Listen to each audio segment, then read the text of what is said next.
চট্টগ্রামের পটিয়া উপজেলায় জমি সংক্রান্ত বিরোধকে কেন্দ্র করে এক প্রবাসীর স্ত্রীর উপর হামলার ঘটনা ঘটেছে। এ ঘটনায় ওই গৃহবধূ সহ তার সন্তানরাও আহত হয়েছেন বলে অভিযোগ উঠেছে।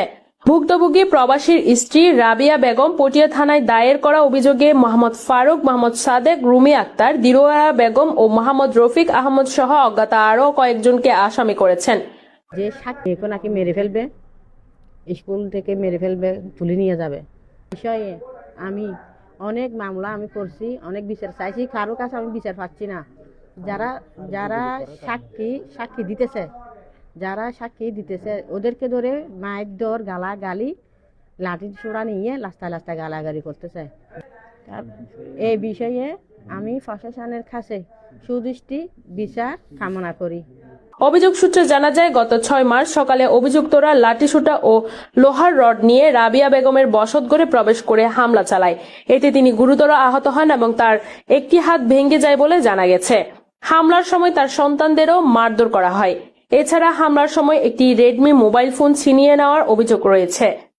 আমি একজন প্রবাসী, আর ঘরের মধ্যে আর ওয়াইফ এবং আর ছোটো ছোটো দুটো ছেলে মেয়ে আছে, তারা বসবাস করে আর পৈতৃক সম্পত্তির মধ্যে। তো সন্ত্রাস কুসুমপুর 1 নম্বর ওয়ার্ডর রিক্সা চালক রফিকুর ছেলে যুবলীগ ফারুক এবং মোবাইল চোর সাদেক এবং রফিকুর স্ত্রী দেলোয়ার বেগম এবং ফারুকুর বউ রুমি আক্তার, তারা ব্যাগগুলি মিলিয়ে নেয় আর ঘরের মধ্যে সন্ত্রাসী হামলা চালাইয়ে আর পৈতৃক সম্পত্তি আজিয়ে 40 বছর ধরে নিয়ে রফিকে দখল করে হাইয়ে। আমরা পার্শ্ববর্তী খোলাগড় গ্রামে নানা বাড়িতে ছিলাম। তো শেষ পর্যায়ে আই গত 14 সালের নেজি আই নানা বাড়িতে নাই না আর বাপর দেশত এসি আই জায়গা দাবি করছি, আর জায়গা দিতে রাজি নাই। তারা শেষ পর্যন্ত আই নেশার চেয়ারম্যানের স্বর্ণপণ নিলাম ও তৎকালীন চেয়ারম্যান আছিল। তো নেশার চেয়ারম্যানের মাধ্যমে বিচারের মাধ্যমে আর একখান রজা দিয়ে 300 কাস্টমার রজা দিয়ে রজার মধ্যে বাঘ বন্টন করে দিই অর্ধেক মানে আর অর্ধেক রফিক অর্ধেক। আর বলতে আমি আর বোন সব আছে, আর বোন সব মিলে আর অর্ধেক রফিক অর্ধেক আর বাঘ বন্টন করে দিই।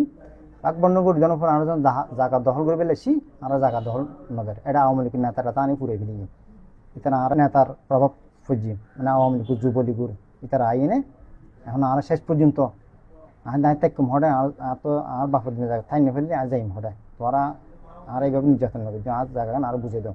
শেষ পর্যন্ত আর জায়গা দিল্লি 4 ভাগের 1 ভাগ মানে আর অনুরোধ আর একজন প্রবাসী আজ আর ওয়াইফরে উগ্র ফরফুরুষ আইনে যে আর ওয়াইফের গরম যে ইচ্ছে মতন লাড়ি দিয়ে মারিয়ে নেয় আর গরম মোবাইল হারিয়ে গিয়ে এবার সন্ত্রাস হয়ে এখন পর্যন্ত না বিষয় ন পাই। আর যে গরম নিবে হামলা চালিয়ে এবং আর পৈতৃক সম্পত্তি এখন পর্যন্ত ফিরে ন পাই। 17 বছর ধরে আওয়ামী লীগের হারণে আই ফিরে পাই ন পারে। এখন আই অনার মাধ্যমে যাতে আর পৈতৃক সম্পত্তি গান আই ফিরে পাই মতন আই সুদৃষ্টি কামনা করে।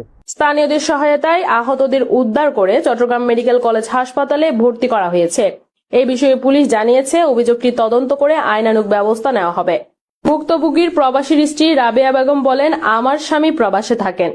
এই সুযোগে তারা আমাদের বাড়িতে হামলা চালিয়েছে, আমাকে মারধর করে গুরুতর আহত করেছে, আমার সন্তানদেরও আঘাত করেছে।